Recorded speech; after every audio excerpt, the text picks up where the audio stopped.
Ассалаумағалейкум достым, менің есімім Нұрасыл Тоқбаев, жеке тұлға және бизнесті жүйелі дамыту эксперті оламын. ИПС және Синергия университетінің сертификат алған бизнес тренерімін. Достар, өткен видео сабақтарда мақсат қоюға басты 4 кедергіні анықтады. Мақсат қоюдың маңыздылығы және өмірлік құндылығымызға сай армандарымызды айқындадық. Және армандарымызды эффективті өмір дөңгелегі және бастық тәсілімен нақты мақсатқа айналдырдық. Осы мақсат қою видеосының 5-ші бөлімінде біз Эйзенхауэр матрицасымен танысамыз. Эйзенхауэр матрицасы біздің мақсаттарымызды шұғыл және маңызды істерге бөлуді үйретеді. Жатар алдында біз келесі күнді жоспарлаймыз. Жоспарлау барысында ісімізді осы Эйзенхауэр матрицасымен реттейміз. Эйзенхауэр матрицасы 4 бөліктен тұрады. Бірінші бөлікте шұғыл және маңызды. Екінші бөлік шұғыл емес, маңызды. Үшінші бөлік шұғыл, маңызды емес. Төртінші бөлімде шұғыл емес және маңызды емес. Шұғыл және маңызды істерге күтуге болмайтын мерзімі жеткен істер жатады. Мысалы, сізде экзаменге бір ай уақыт болды, бірақ ол бір айда сіз бос өткізіп алдыңыз. Және сіздің экзаменге бір күн қалды. Сіз не істейсіңіз? Сіз түнімен дайындаласыңыз бұл экзаменге. Ол сізге шұғыл және маңызды болды. Тағы мысалы қандай бар? Сізде 2-3 күннен бері түнімен тісіңіз ауырды. Сіз егерде келесі күн таңертең докторға бармасаңыз, бұл тісіңіз түнімен тағы ауырып шығады. Ол сізге не болды? Шұғыл және маңызды болды. Не сол сияқты бұл бірінші бөлімде шұғыл және маңызды істерде біз күтуге болмайтын және мерзімі жеткен маңызды істер жатады. Екінші бөлімде шұғыл емес және маңызды. Бұл бөлімге жататын істер көбінде дайындық. Мысал айтқанда, табыс алмай тұрып жоспарлау, экзаменге уақытылы дайындалу, жолдасыңмен уақытылы дұрыс қарым-қатынастау, көңіл бөлу, өміріңізді жоспарлау деген сияқты міне маңызды істер осында жатады. Егерде бұны істемесек, бұл істер мысалы ақшаны уақытымен біз жоспарламасақ, ертеңгі күнде біздің ақшамызды жаратып аламыз да, ол бізге шұғыл және маңызды болады. Және де автокөлігіміздің бөлшектерін уақытылы ауыстырмасақ, бұл бізге орта жолда тұрып қалсақ бұзылып, онда ол бізге шұғыл және маңызды болады. Жаңағы айтқандай жолдасыңызға дұрыс көңіл бөліп, уақытылы қарым-қатынасыңызды ұстамасаңыз, ертеңгі күнде ұрыс-керіс, айқай-шу, ажырасу деген сияқты шұғыл және маңызды істерге айналады. Сондықтан осы 4 бөлімдегі ең маңызды істер ол шұғыл емес және маңызды істерді істеп тұруымыз керек. Енді 3-ші бөлімде шұғыл және маңызды емес. Бұл істерге қандай шаруалар жатады? Мысалы, ұялы телефонымызға біреу соқса, біз шұғыл оны көтереміз. Бізге маңызды болмаса да, бізде әдетке айналған. Мысалы, ай соңындағы үйдің показаниясын тапсыру. Ол бізге шұғыл, бірақ маңызды емес. Неге?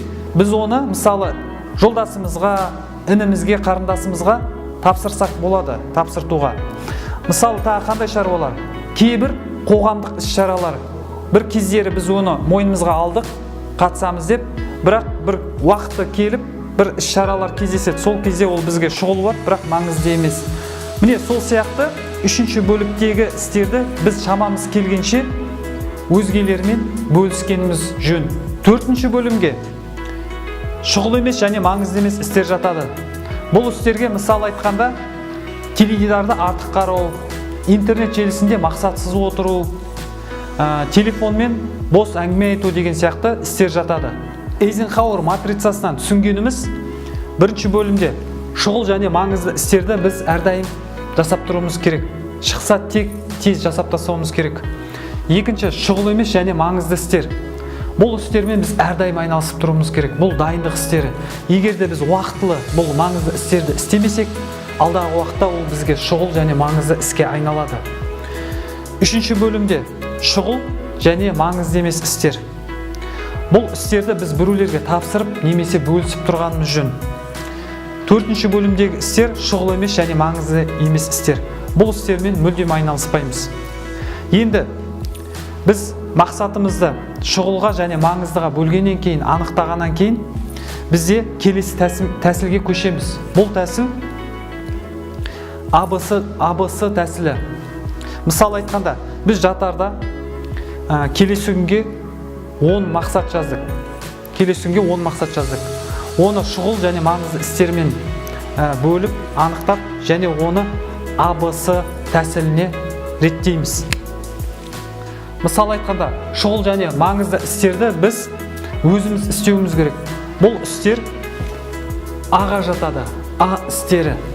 Мысалы айтқанда, бір күнде егерде бізде 2 шаруа туындаса, шұғыл және маңызды істерден, онда бүйтсек болады. А1 және А2 деп белгілесек болады бұл шаруалардың қасына. Және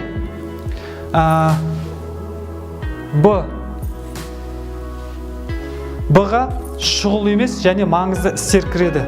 Бұл істерді біз біреулерге тапсырсақ та болады. Сол арқылы біз өзіміздің уақытымызды үнемдейміз. Бұл істерді де жаңағыдай Б1, Б2 деп бөле береміз. Үшіншісі С. С-ға қандай істер жатады? С-ға шұғыл және маңызды емес істер, және шұғыл емес және маңызды емес істер жатады. Бұл істерді біз біреулерге тапсыруымыз керек. Міне осы істерді тапсыру арқылы, біреуге бөлісу арқылы біз бұл жерде 65% уақытымызды үнемдейміз.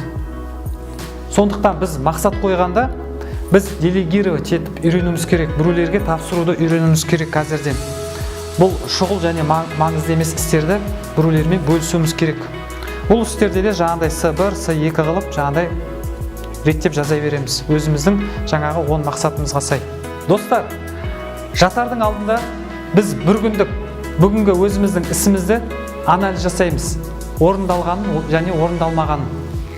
Мысалы айтқанда, біз әр мақсатымызға бір символдар қоямыз. Мысалы орындалса галочка қоямыз. Оған істелді деген белгі қоямыз. Крестик деген белгі болады. Бұл бүгін істелмеді және ертеңге істелмейтін істерге крестик қоямыз. Ондай істерге мысалы айтқанда сіз бір онлайн сабаққа тіркелдіңіз, бірақ белгілі бір себептермен қатыса алмай қалдыңыз. Ол ертеңде болмайтын сабақ. Сондықтан бұл іске біз крестик қоямыз. Орындалмады.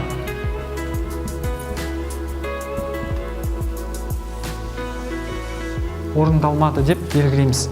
Және басқа күнге ауыстыратын болсақ, біз стрелка қоямыз. Және сол ауыстыратын күннің мына жерде күнін жазамыз. Бұл іс ауыстыру деп жазайық. Және нүкте деген болады. Нүкте ол іс барысында деген белгілі. Мысалы айтқанда, сіз бір көлігіңізді жөндеп жатсыңыз, түн батып кетті, үлгермей қалдыңыз жөндеп. Бірақ ертең күнде сіз оны қайттан барып жөндейсіңіз. Бұл істер іс барысында деген. Немесе сіз бір кітап жазып жатсыңыз, кітап жазғанда, мысалы сіз бүгін бір параграфты үлгермей қалдыңыз бітіруге. Болмаса сіз келесі күні оны жалғастырасыңыз. Бұл істер іс барысында дегенді білдіреді.